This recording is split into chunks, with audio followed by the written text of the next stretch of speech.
All right, we have got so much to talk about. Let's just start where you and I were talking about when all of a sudden we realized, oh crap, we needed to actually hit record and start talking and do the show. Just found out, just like everyone else did through social media, Trey made that pretty powerful tweet. Well, I guess by the time everyone sees this, it will have been a few days ago, but just saw that tweet that apparently Trey is going to be, and rightfully so, Trey's got so many responsibilities with the league as the CMO. And he and I have talked about this a little bit in the past. I mean, Trey feels like, the broadcasting is taking a lot of his time, and he probably is better served for the greater purpose of the league to have as much bandwidth available to be an executive, to be an administrator, of the league, and that he just feels like the broadcasting is kind of taken away his time to really run the league. Yeah. I mean, let's face it. I mean, Stacy's the king, right? Right. But Trey's right there. I mean, Trey's the heir apparent, and he needs to be in the office. He needs to be that administrator. He needs to be that person who's there for rules and for regulations and for schedules and for any issues that come up with the players and the pros. I mean, there's a lot that goes on behind the scenes that he needs to be responsible for. So that being said, he's going to turn some of those responsibilities over to Anthony, which I'm super excited about. You and I love Anthony, great guy. He's a terrific person, but he's a very analytical analyst, which would be perfect on TV. He's actually even more analytical than Trey. They're very similar, but he's even more kind of dense analytically than Trey is. So it's kind of incredible, actually, that you get that kind of mind. So we'll see if we can get Anthony on maybe next week or the week after. Be a good time to have him on. And Anthony is also a great story. I mean, we had him on the podcast probably 6 months ago, maybe. Yeah. Maybe longer. And he has, just like you do, he has a very deep past, and it has shaped who he is. And you and I were just talking about this, that his personality that you see. Probably, I think it's fair to say, and we'll ask him about it, hides a lot of his past and a lot of the pain that he's had to deal with his family. Yeah, I think people like Anthony, I've always actually been jealous of people like Anthony. They have the ability to compartmentalize, right? Like, I'm going to stuff all this baggage into this corner and leave it over here, and then I'm going to get hyper focused on these things that I have to hyper focus on. Yeah. And it allows your brain to not worry about that. I mean, I've never been that kind of person. I really wish I could be. But, Anthony, we were just talking about, like, Anthony has the ability to riff. He has the ability to discuss, things just off the top of his head. But I think he prefers it. Like give me the script. Let me memorize it. Right. Because he can, because he's smart. Yeah, exactly. Let me memorize everything I have to say, and then let's go from there. And I'm the exact opposite kind of person. As am I. Yeah. And it's just, it's interesting to be, but you're not quite like that, but you're very professional. You have everything, written out. You've got all the stuff that you want to know about people. It's all there in front of you. You're not just coming up with stuff off of, just off the top of your head. I'm a big fan of bullet points. Yeah. Yes. You are a bullet point machine. Yeah. On that I mean, and you have to be, right? Because it's impossible to memorize everything, right? So I've always been jealous of that. Yeah. So that'll be great to have Anthony on, talk to him again, kind of dive into that a little bit. And I can't wait to broadcast more of the shootouts with him. And again, it doesn't mean that we're not going to see Trey. We have so many events this year, right? So we're still going to see plenty of Trey. He's still going to be on all the nationals. I think he's still doing in the World Championships, obviously. I think he's still doing all the teams broadcasts and maybe the Super Holes. I don't know I know Anthony's doing the shootouts, and Anthony might be doing the Super Holes as well, but there's still there is so much to do. And to be honest with you, at some point, Trey and I have talked about this. We're going to need another broadcast team, right? Yeah. I mean, it's like the NFL. I mean, they have, I mean, how many different broadcast teams? 20 different broadcast teams? Right. We're getting to that point where we're going to have multiple broadcast teams if this TV stuff continues with teams and shootouts and Super Holes and nationals and world championships. And if we ever start doing stuff with opens, we can't be everywhere. So it's a good problem to have. It's champagne problems, right? Yes, that's right. Yeah. All right. Again, so much to talk about. How about that shitty game last night? Well, I guess by the time people see this on Thursday, it'll be Monday. I mean, I guess if you're a Georgia fan, it wasn't that bad. But yeah, it's so funny because my mom got her PhD at Georgia. She lived in Athens for 8 years, so she kind of got sucked in by it all. So she loves Georgia. Talking to her last night, going into, she ecstatic, loves it. And I was like, yeah, but I bet lots of people are turning off the TV. Yep. The network's not liking it. Yeah. I mean, if you're a Georgia fan, great. But from just a football fan perspective, that game was awful. It was terrible.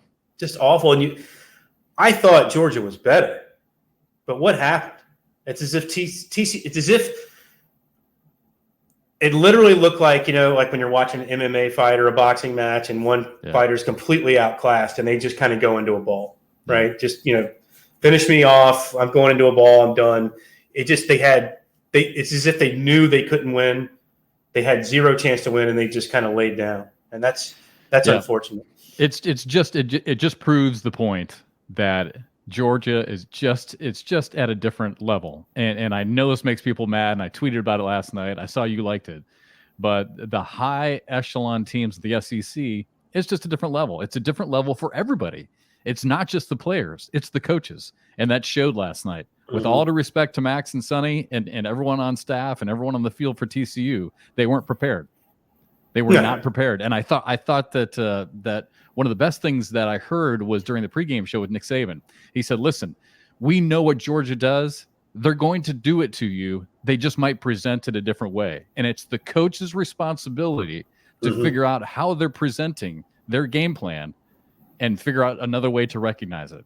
And that sounds maybe, I don't know. I mean, for a lot of us, like, I'm not sure exactly what that means. I kind of do from all the coaches meetings I've had in the past of football broadcasts. Yeah. But I think it's very true. And Georgia is going to find a way to beat you. Last night they used their tight ends. They don't normally do that, but they're going to find a way to beat you. You just need to quickly react and be able to stop it. And TCU couldn't. Their coaches couldn't. The players couldn't. Yeah. But overall, I just thought it was better coaching, better players, and TCU was just not at the same level. The worst thing that could have happened to TCU was that Ohio State game.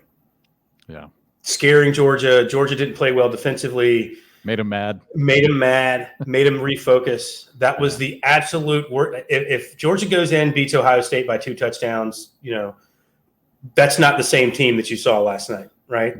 They're still kind of riding high on themselves. They haven't maybe focused the way they needed to, but that kind of scare and winning a game, quite frankly, they shouldn't have won in the semifinal. True. Yep. TCU. The Ohio State, the field goal kicker had a chip shot, basically. It's a 50-yarder. Oh, was it? I thought it was like a 40, 35, 40 yarder. It's 50-yarder. And by the way, as a North Carolina fan, you ready? Noah Ruggles. Are you sure it was that far, Bernie? Positive. I'd bet my life on it. It's 50 yards. You've done this before, and all of a sudden we're done. An hour later, look it up. You can look it up. The show's done, and you're like, dude, I'm sorry. Look it up. It's 50 yards because he made a 43-yarder. I guess what it was the drive before that, and he's like kind of barely went over. I mean, he's not. He kicked at North Carolina for 3 years before he transferred. Never made a big kick. Wow. Never made a big kick. And I was sitting there watching it in my cough syrup haze of that hotel room in Myrtle Beach. I was like, "There's no way he makes this. There's no way he's going to try too hard. There's no way. Close. Not even close." And it's but regardless of whether it was 25 or 50 yards, you're right. Ohio State looked like the better team. Well, they got the talent. I mean, with Alabama and Georgia, Ohio State has that NFL laden roster, right? They had talent all over that roster. TCU's got 2 guys that you can think of that you say, oh, well, they're going to the NFL next year for sure. Yeah. Right. Well, and how about Max? I mean, his draft stock was doing this, right? I mean, he was on a rocket ship, and then all of a sudden, I mean, they couldn't even get the first snap of the game off. I mean, and that's what it's going to look like. That's what it's going to look like next year when he goes to the NFL. I mean, I agree. He's not prepared for that. He didn't play against those type of defenses in his career in the Big 12. And look, no knock on the Big 12, but Oklahoma was way down this year. Texas wasn't special. Yeah. Who did they play that was really any good? Kansas State. I mean, you saw what Alabama did to Kansas State in the Sugar Bowl. Right. I mean, it's a whole nother. The top level of the SEC is a whole nother level of football. By the way, how angry is Michigan? You turn the ball over 5 times, 2 pick sixes. I mean, they gave that game to TCU.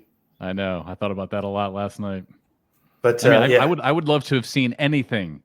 And that's the bad thing about growing up in Iowa is that other than Iowa, we had nothing. I mean, we had no teams, right? I mean, there's no professional teams in Iowa. Sure. So that's the bad thing. So, but on a positive, it allows me, I have my certain teams that I follow and my certain teams that I like, but really I'm a fan. I'm a fan of all sports, and I just want to see a good game, as with most people last night, right?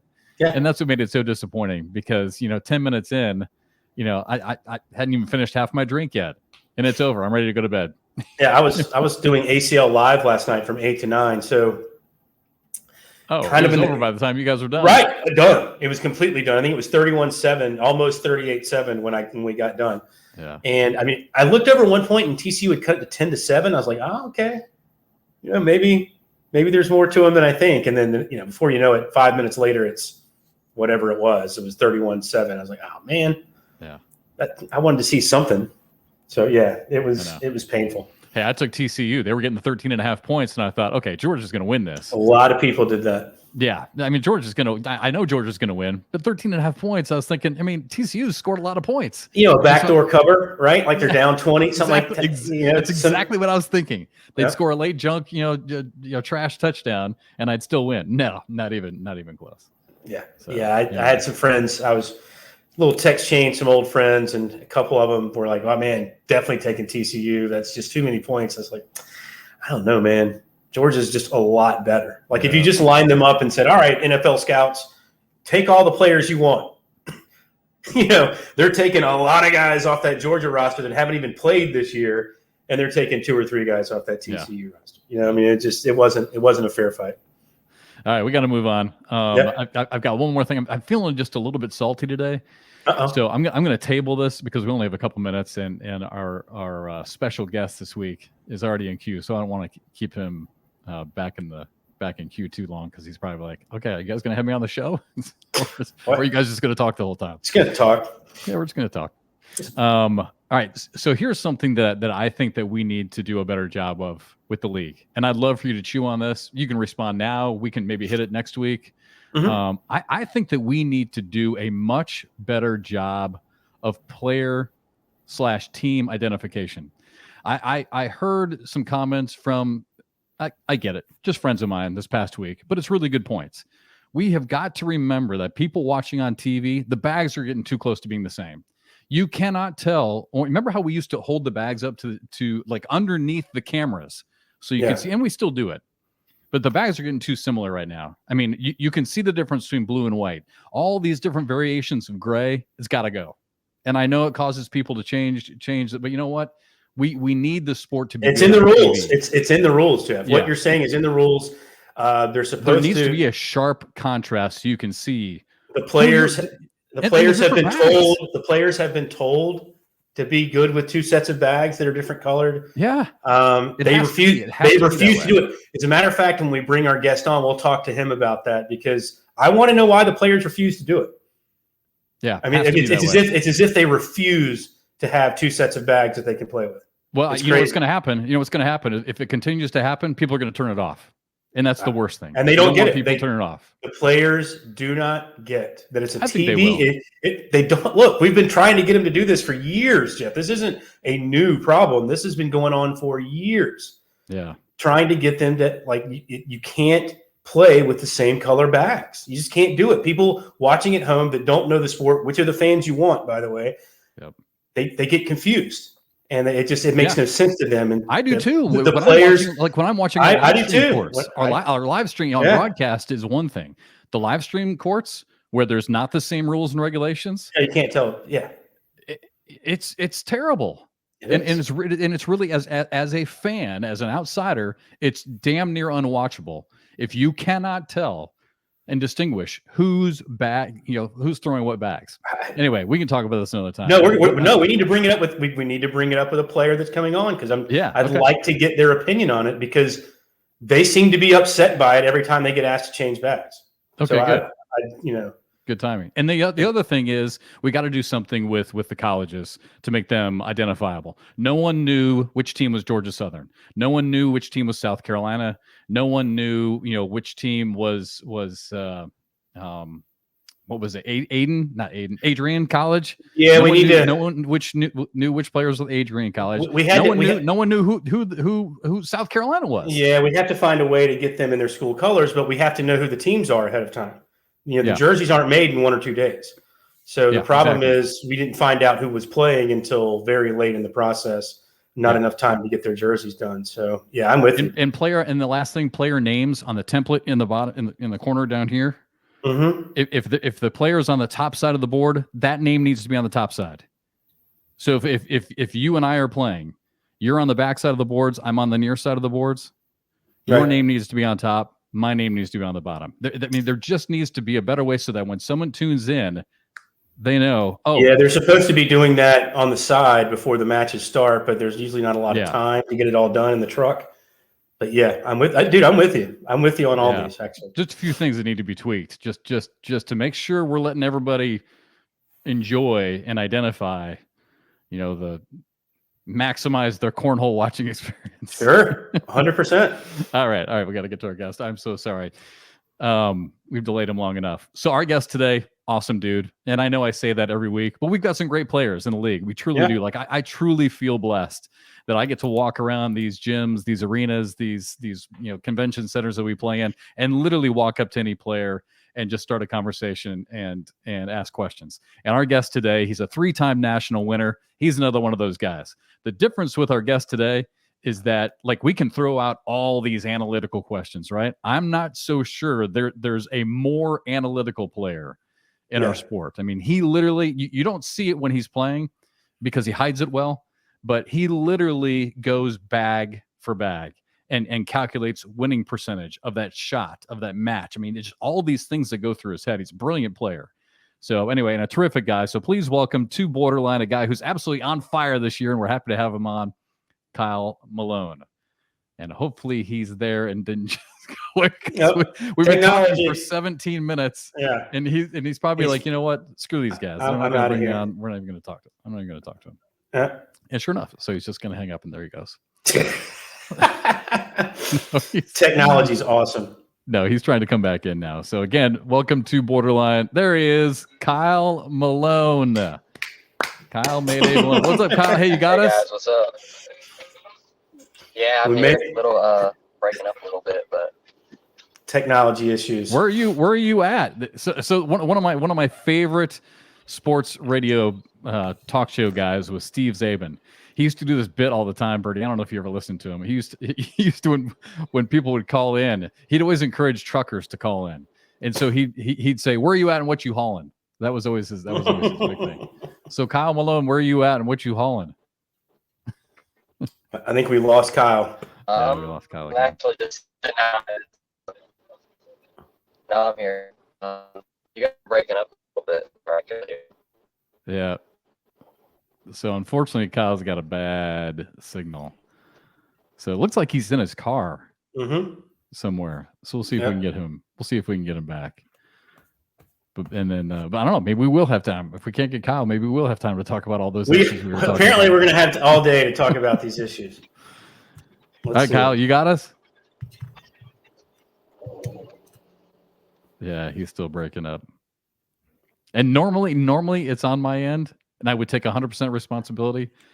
But this time we got a full signal on our end. It's all right. And I know you do too. We got time to run it.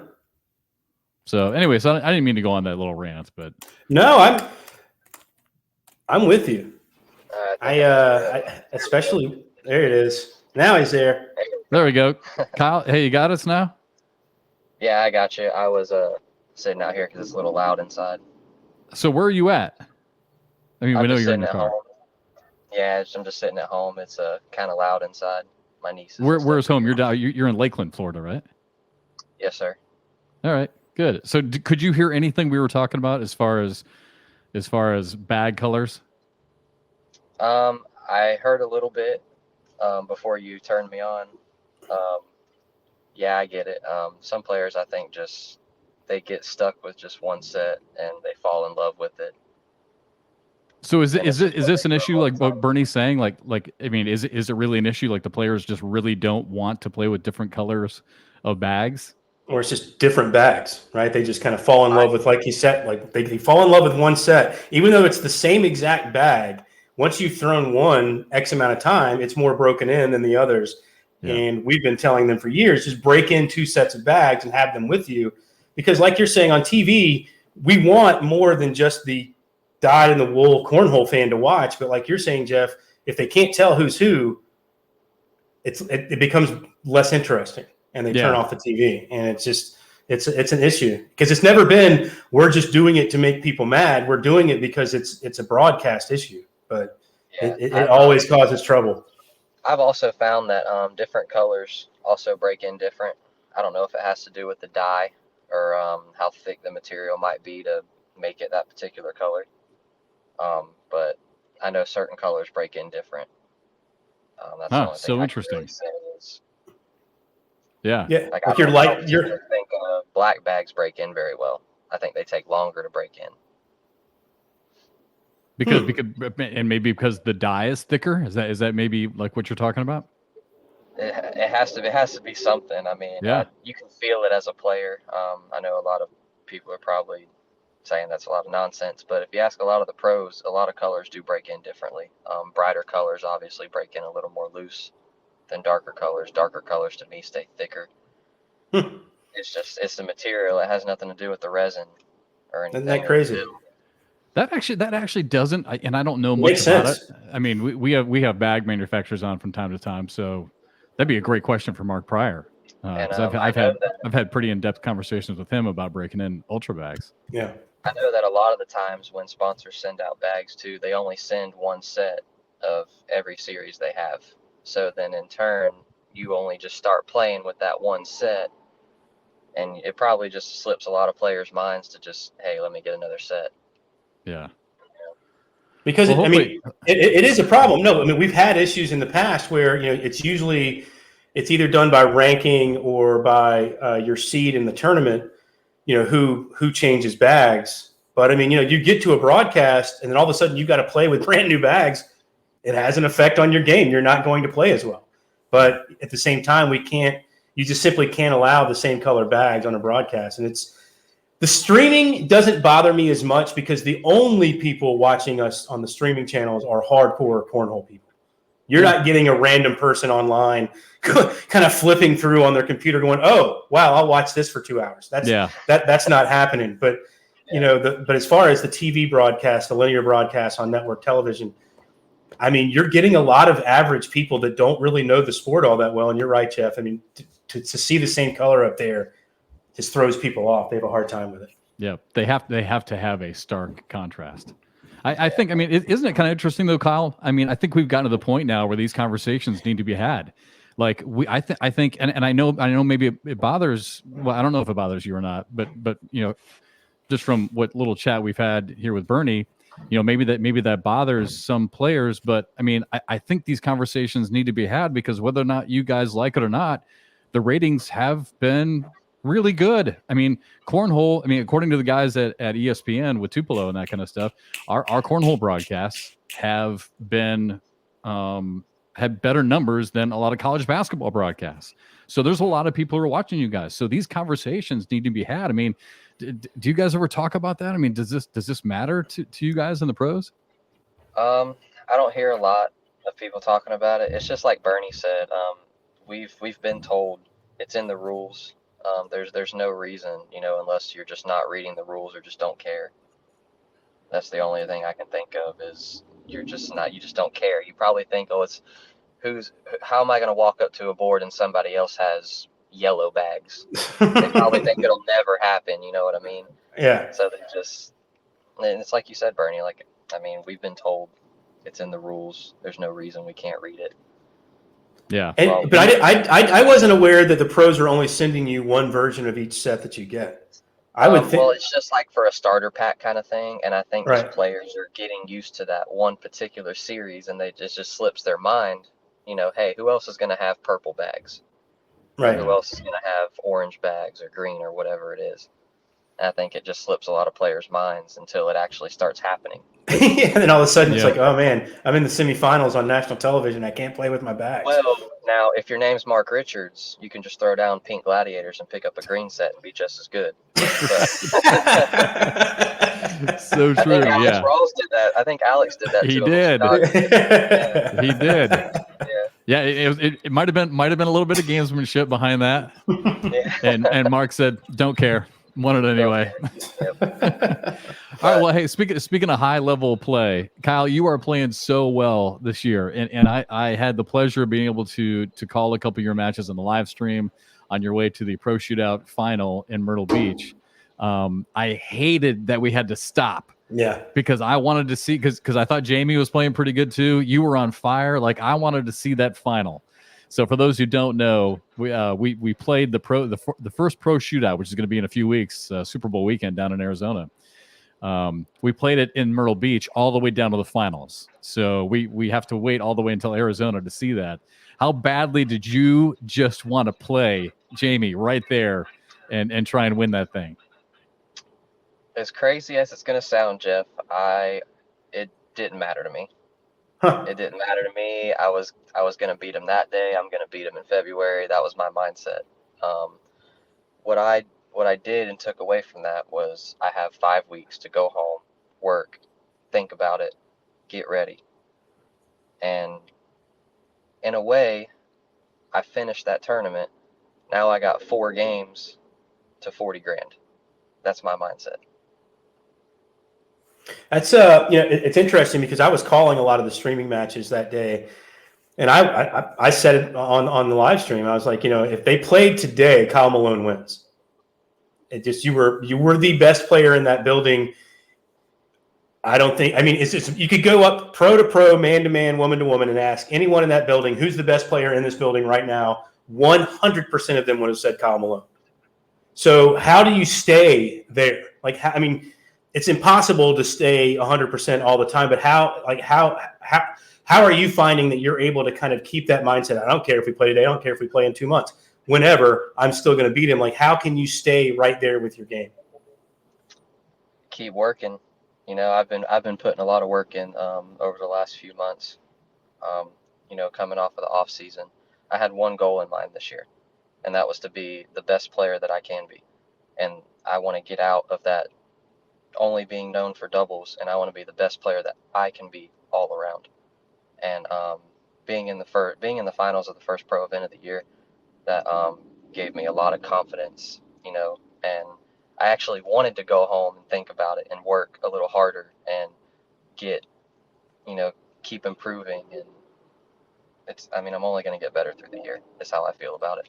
As long as I keep working, keep doing what I'm supposed to do, I'll be okay. Well, you just absolutely stole one of my questions right off my piece of paper here, because I was going to ask you, as I introed you as the 3-time national winner, they are in doubles, and I was going to ask you how much you are focused on beating that this year and winning a singles title on your own. But I think we maybe have our answer already. Very determined. Like I said, it's not even about, if I win another doubles national this year, I win another doubles tournament this year, I'll accept it. You know what I mean? But at the same time, I just want to be the best overall player I can be. Kyle, Jeff kind of alluded to this earlier. I've always thought this as well. You've always been one of the more cerebral players when you're playing the game. You're always thinking through the match, to me, at a higher level than some of the other pros. You're really thinking through each bag differently than some of the others, where they're just grabbing and throwing sometimes. And what is flipped the switch from being that guy and maybe being too cerebral at times? Does that make it maybe being so cerebral that you're kind of overthinking at times in the past, to where you've kind of found this nice balance to where you're still thinking your way through matches, but now you're playing at such an elite level. And maybe that makes it easier. When you can hit every shot, it's pretty easy to think your way through it, right? Exactly. As long as you're confident and you know that you're going to make that very next shot, like you said, it's a very big deal. Breathing through every shot, making sure your breaths are right. Because if you're not breathing, you're not relaxed, period. So true. You have to throw that next bag. So better just to say, make this next bag and go to the next round. You know, if you're not executing every shot perfect in this day in cornhole, you're probably not going to do very well. Yeah. Well, that's a great word you just used too, because I was just talking to Kat Halbert yesterday, who you had a chance to, or she had a chance to watch you play in the regional just over the past weekend, and she said you are just executing at such a high level right now. And we were both saying, you know, it's not that you have any crazy wild shots like an Eric Davis. Your execution is just so high right now. So how do you practice that? How do you, you know what I mean? Is it just throwing bags? Is it the mental game? How do you become that type of player? It's really just throwing bags. I set up a set of boards and just throw 4 bags down and back. That's it. I don't work on nothing. The minute you start working on something too much, you know, you're going to set up a shot 5 times in a row until you hit it, and then go try to slide 4 bags in the hole. Right. It's going to be really difficult. If you're going to set up a bar of soap, for instance, while you're practicing and try to hit it, and it takes you 6 times to hit that shot, now try to go throw 4 bags in the hole after you just slung the slick side 100 miles an hour 6 times in a row. Right. It's not going to work out very well for you. So really, it's getting in there and getting in the game situation. You get 4 bags. That's all you get to work with. The minute you start throwing 8, 12 to pick up bags that you threw 10 bags ago, you start getting in bad habits. You get 4 bags to throw in 1 round, and that's all I practice. That's such a smart idea, and it's such a, because I was going to add, because there is this, you know, I don't know if we'd call it a debate, but amongst the pros, like, do you practice situationally, like going and setting up, you know, like you're saying, like trying to get a bar of soap, or setting up bags on the board to work on certain shots, or do you just make bags, and like you're saying, I guess you're just making bags. Like, do you? Yep, So you make like bags until the situation comes. I mean, if a situation will come to itself, you know, as you're throwing. If you're throwing for 2, 3 hours, 4 hours a day, true. you'll get those situations come up that you need to work on getting out of and grabbing your own bags versus trying to get around another one. Wow, this is so interesting, isn't Yeah. it, Bernie? Because you're Yeah. right. This is a totally different mental philosophy than we've heard a lot of other players talk about. Because Bernie, you're right. Like, we talked to like I think maybe it was a Jordan Power, who literally puts bags on different parts of the board and practices little situational get arounds, whatever. But you're saying that you just throw bags and you just let situations naturally and organically just arise. Yep. Like, That's if I how. get a bag, you know, like when you get in a situation, you know, if you got a bag hanging that you want to drag, like me, I'm not going to roll. I don't have a roll shot. I'll admit it. It's terrible. But if you got a bag that you're going to drag, more than not, it's going to be your own bag that you're trying to drag. So if you slide, you hang one. Now you can shoot an airmail to try to get it back. That's your situational practice. You know what I mean? Just trying to get your own bag versus, Yeah. you know. Can I ask you something real quick? And I don't mean to put you on the spot, but I'm going to. So it is my opinion, albeit probably very unpopular. As much as I respect and love watching Eric Davis and players like Tony Smith, I love watching them play live. Kyle, you played baseball. I think you're a pitcher, right? Yes, sir. Okay. I'm a huge baseball guy. You probably know that by now. And I love watching a pitcher who has 4 or 5 different pitches, right? I love that. And I love that Tony has that. And I love that Eric has that. But in my opinion, I don't think that type of player is going to be able to win at a high level, at a championship level consistently. What is your opinion on that? Do you feel like someone with that type of style of game can win consistently at a championship level? Let's take Eric Davis for an example. Now that you've already mentioned him, he's a perfect example. So he's either going to win throwing under a 9, or he's going to lose throwing under a 9. Yeah. He is not going to throw a 9.7, 9.8 or better. He might, you know, the first 3 games, if they're short games and he put, you know, go through a few 4-baggers. She's going to have a high average. As the day gets longer and longer, you'll see him around that 9 to 9.2 range. And he's either going to win throwing that or he's going to lose throwing that. Sometimes it's even less, and I've seen him win a bracket out of open. So it's really like it all matters who you play in the tournament too on the way there. Like if you played another role player, Eric Davis is just that much better of a role player than everybody else. So if he plays another role player, he's probably going to win. But if he plays a slider, you know, like let's say, who's a good example? Well, Mark Richards pretty much was hole for hole last year, right? There you go, Mark Richards. You know, he starts putting bags in the hole, going around his blocks and making every bag. Eric's going to give up 4 or 5. Yeah. Sometimes, you know. So it's like you have to be really committed to playing it if you're going to play it. Yeah.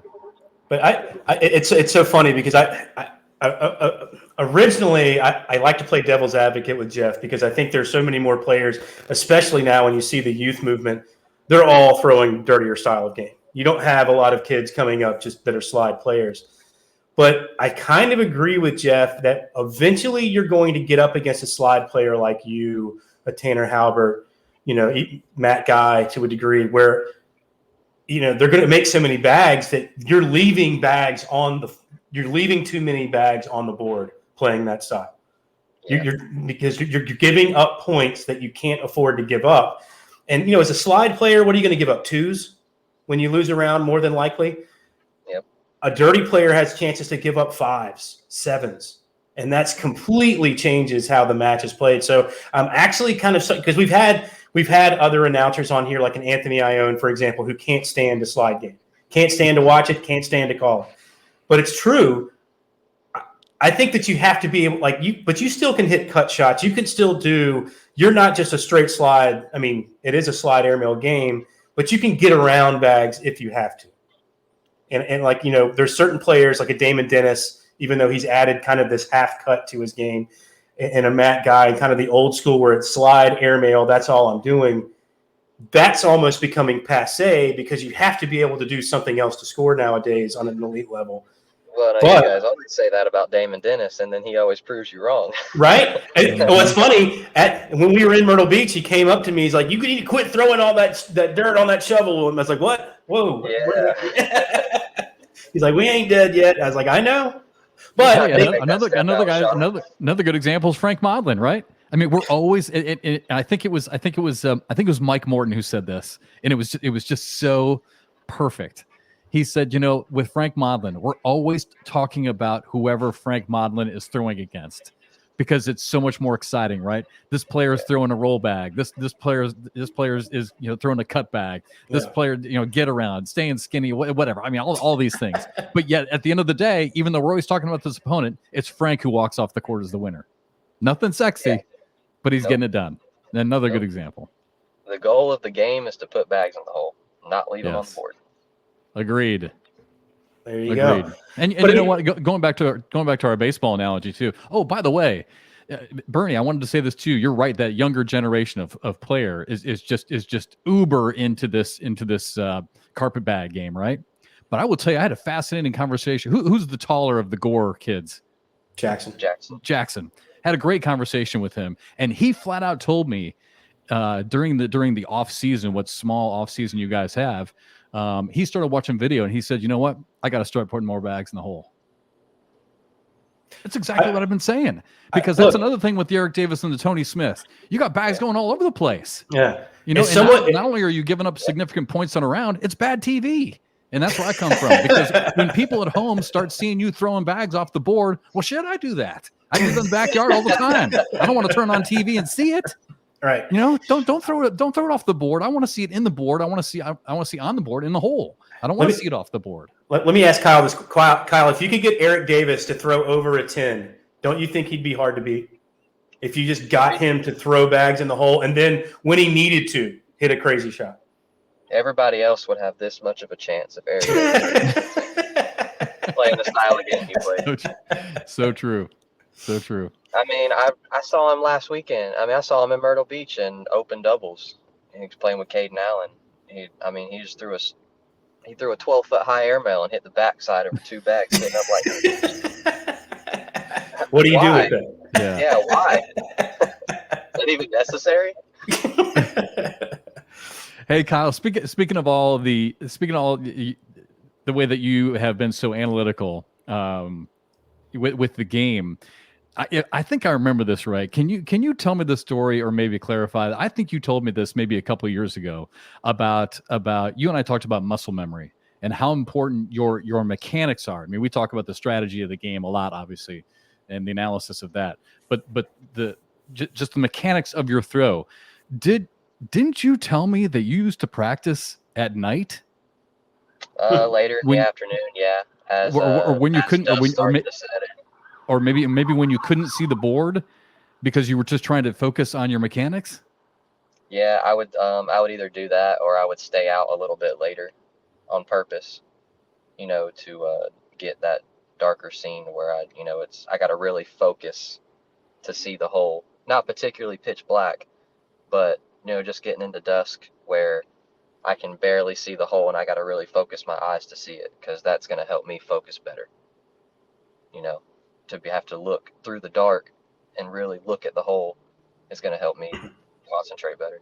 Wow, so you really are focused on going every bag in the hole. So, all right, so let's talk about your mechanics. How do you practice your mechanics? How do you throw? How did you become the player that you are? Like what's comfortable for you? How did you decide that you were going to be, a stationary thrower or a step guy? Like how did you get comfortable with your current style? It took a lot of tweaking to get something comfortable that I liked. When I first started, I was left foot forward and I slung the bag. Let me tell you, I threw the bag really hard. But back then, when I started, that was 9 years ago. We had all suede and duck cloth. We had super half-inch bouncy boards. We had a lot of different factors that we had to play through back then, and I got so comfortable with just hopping everything over everybody on that half-inch stuff that really just a slide and airmail game is all I really know how to do. Like when it comes to making a bag bounce, I can't do it. Now, if it's just half-inch boards and I can just throw a normal bag and it's just going to hop right over, that's how we used to play back then. So I guess. But you obviously have changed up your stance since then, though. Yep, I'm a lot shorter, different foot. I don't throw the bag as hard. I'd rather play the top half of the board than the bottom.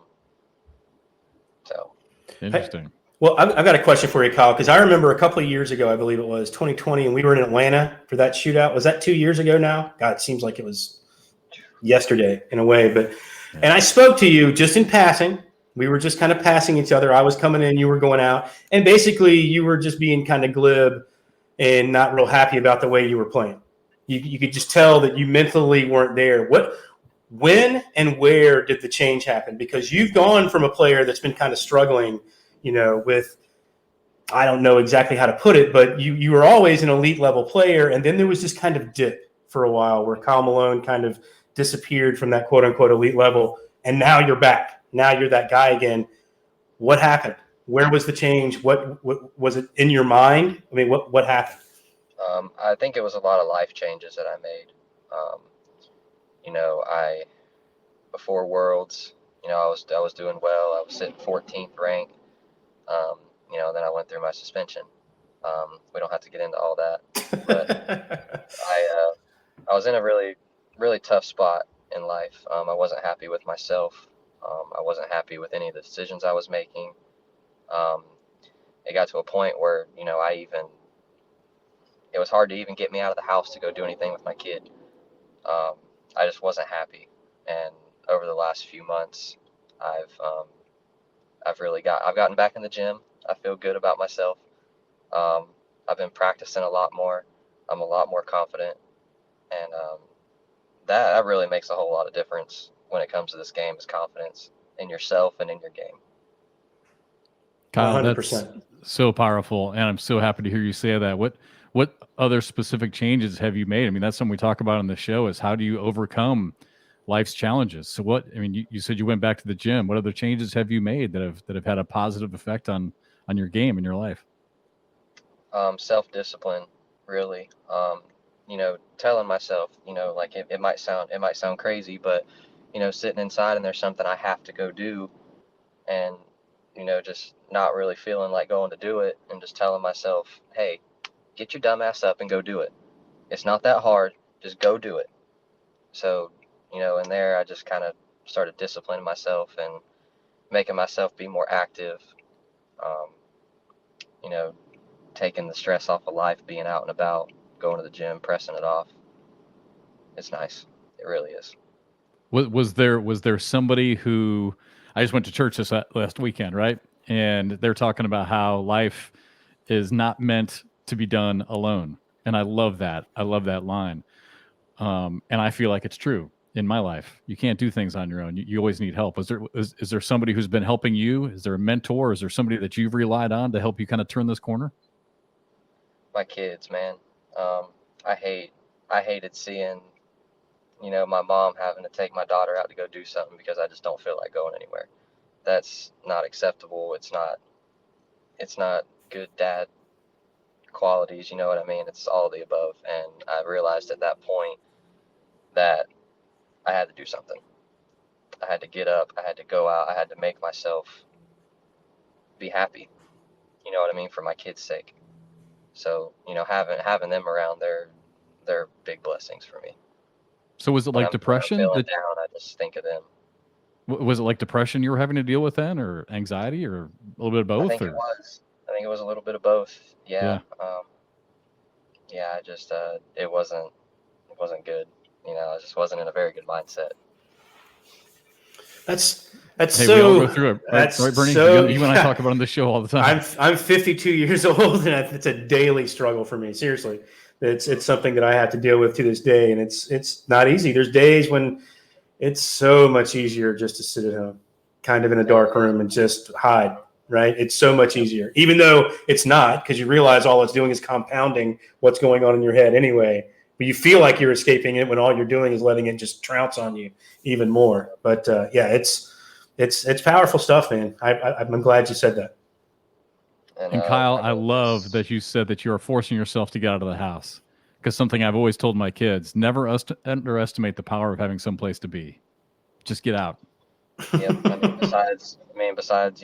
Besides going and pressure washing and working, I just come straight home and go in my room, no TV, no nothing, like you said, Bernie, and just lay there and not talk to anybody. And it wasn't good. It wasn't healthy. It wasn't good. There's nothing I miss about doing that. Yeah, because once your brain turns on you, right? Once you become your own worst enemy, it's not good at all. You've almost lost at that point. Yeah. And it takes a lot to pull you out of that. And me having my kids there if I didn't have them, I honestly don't know where I'd be right now. I might not be sitting here talking to y'all right now if I didn't have my kids. They're very important to me. Wow, that's awesome. Yeah, love that story, Kyle. Appreciate you sharing that. And gosh darn it, unfortunately, we got to go. We got like 45 seconds left. But hey, dude, you are playing so well right now. It's such a high level, and to hear the fact that you've been battling back and what you've had to deal with to come back makes it even more special. You'd never even know, brother. I mean, you look so good, and you're playing so good. I love talking to you. I love all of our conversations. So thanks so much for coming on. We appreciate it. Thank you, Jeff. Thank you, Bernie. I really appreciate you guys. It was fun. And yeah, man. We'll do it again. And I cannot wait to watch you guys in Arizona. Yeah. I can't wait to go. I can't wait to see y'all. I'm excited. I got a few more weeks of practice, and I'll be ready to go. I know. Right on. All right, brother. We'll see you soon. Thank you. Take care, Kyle. Yes, sir. Thank you, guys. Oh man, what a great talk. I again, maybe we got to run. I had no idea that he was going through that stuff. We all got a story, right? We all got a story. All have a journey. That's tough, man. It's that one hit home. Yep. All right, good stuff. And thanks again to Kyle for coming on and sharing that story. That's impressive, and playing at such a high level as well. What a great comeback. All right, Bernie, have a good week, brother. I'll talk to you later. All right, buddy. We'll see you. All right. Bye, everybody.